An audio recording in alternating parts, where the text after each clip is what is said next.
बागेश्वर धाम के प्रसिद्ध पुजारी पंडित धीरेन्द्र कृष्ण शास्त्री हमेशा सुर्खियों में बने रहते हैं। कभी विवादित बयानों के लिए तो कभी बुलडोजर वाले बयान को लेकर वहीं मीडिया और फिल्मों को बायकॉट की बात भी करते रहते हैं। बागेश्वर धाम सरकार के नाम से मशहूर कथावाचक आचार्य धीरेन्द्र शास्त्री ने अपने ऊपर लग रहे आरोपों पर सफाई दी। उन्होंने कहा कि हम अंधविश्वास नहीं फैला रहे, हम इस बात का दावा नहीं करते कि हम कोई समस्या दूर कर रहे हैं। मैंने कभी नहीं कहा मैं भगवान हूँ और क्या कुछ कहा। चलिए सुनाते हैं। नागपुर में पहले उस पूरे विषय को हम क्लियर कर देते हैं और इसको जरूर उन तक पहुंचा दीजिए। हमारे पास तो उनकी चुनौती बाद में आई है, हमारी बात आपसे प्रार्थना पूरी मीडिया से। पहली बात तो ये प्रत्येक मीडिया वाले और प्रत्येक व्यक्ति और जो भी वो प्रमुख हैं तथाकथित, उनसे आई रिक्वेस्ट कि हम बीच में कथा छोड़कर भागे ये बोलना बंद कर दें। हमारी कथा 7 दिन तक की ही थी, उसका स्क्रीनशॉट 3 तारीख का न्यूज पर बागेश्वर धाम ऑफिशियल पेज पर 3 जनवरी को पहले से ही डेट घोषित कर दी थी कि हम केवल 7 दिन की कथा करेंगे, क्योंकि हमारे गुरुदेव का जन्मोत्सव था और आगामी सभी कथाएं 7-7 दिन की 2-2 दिन घटाई गई, क्योंकि फरवरी में हमारे यहाँ यज्ञ है। दूसरी बात, हमने 2 दिन का दिव्य दरबार लगाया, तब वो क्यों नहीं आए। तीसरी बात, हमने 7 दिन की कथा की, एक भी व्यक्ति को चुनौती की बात लेकर या लेटर लेकर क्यों नहीं भेजा। इसका मतलब वह भगोड़ा और वह छोटी मानसिकता के लोग हैं। आने के बाद तो कोई भी भौंक सकता। अब यहाँ पर पहले 9 दिन की कथा थी, 25 तारीख तक, यहाँ भी बता देते हैं 23 तारीख तक है। अब हम 23 को चले जाएं, फिर आप 24 को कहो कि हमने चुनौती दी, इसीलिए पंडाल छोड़कर बागेश्वर सरकार भाग गई ठटरी के भरे।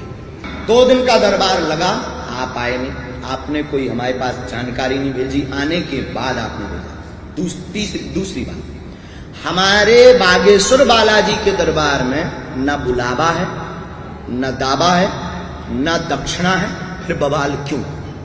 हम आपसे पूछते, भारत के लोगों से पूछते हैं, और मीडिया में जरूर चलाइएगा, तो मैं सौगंध है सनातन धर्म की। जिन्होंने ये चुनौती दी उनको भी प्रार्थना है आप हमारी बात को बहुत गंभीरता से सुने। तो दूसरी बात, न दावा न बुलावा। तीसरी बात, हम अंधविश्वास कब फैला रहे, जब दक्षिणा ही नहीं लेते। तो अंधविश्वास कैसा, जब हम कोई रुपया नहीं लेते, शुल्क नहीं लेते, निशुल्क में जो हमारे पास कृपा है उसका प्रचार गुरु कृपा से कर रहे हैं। हमें हनुमान जी ने चुना है। हम ये तो कहते नहीं कि हम चमत्कारी आदमी हैं, ये भी नहीं कहते कि हम ईश्वर हैं, हम ये भी नहीं कहते कि हम कोई समस्या दूर कर सकते हैं, पर हम ये कहते हैं कि हमारा इष्ट दूर कर सकता है। जैसे माता पिता अपने पुत्र की तबीयत खराब होने पर प्रार्थना करता है, तो हम गुरु के नाते पूरे विश्व की प्रार्थना करते हैं। तो ना बुलावा ना दावा, ना हम दक्षिणा लेते, तो अंधविश्वास तो हम फैला नहीं रहे। 2 क्लियर हो गए। तीसरा कौन सा, क्या हनुमान जी को मानना, हनुमान जी की बात को फैलाना, हनुमान चालीसा का उपाय बताना भारत देश में अंधश्रद्धा है। बोलिए बोलिए बोलिए, नहीं है। तो फिर आप हमारे ऊपर जो आपने कहा कि हम FIR करें, किस स्तर से करेंगे, किस उद्देश्य से करेंगे। हम भी कानून के अंतर्गत हैं, हमारे पूर्वजों ने स्वीकार किया है संविधान, हम सहर्ष उस संविधान के अंतर्गत ही चलेंगे ऑल लाइफ।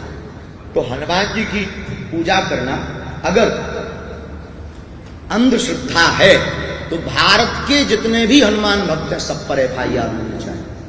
20 और 21 को यहां दरबार लगना। पहली बात तो आप वहां के दरबार में आए नहीं, तो ये न्यूज आज से बंद कर दीजिए कि हम कथा छोड़कर भागे, और जिन जिन ने ये न्यूज डाली है वो सॉरी बोलें, क्योंकि हमारी कथा 7 दिन की थी। हमारे पास प्रमाण है, प्रूफ है।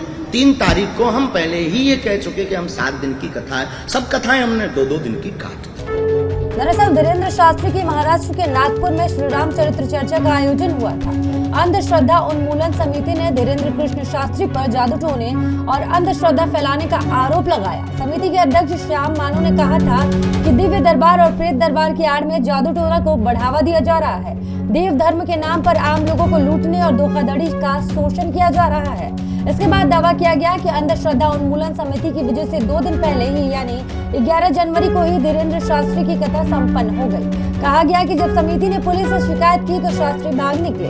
समिति ने कहा कि बाबा के समर्थकों को यह बात पता चल गई कि महाराष्ट्र में जो अंधश्रद्धा विरोधी कानून है उसमें गिरफ्तारी हुई तो जमानत नहीं होगी।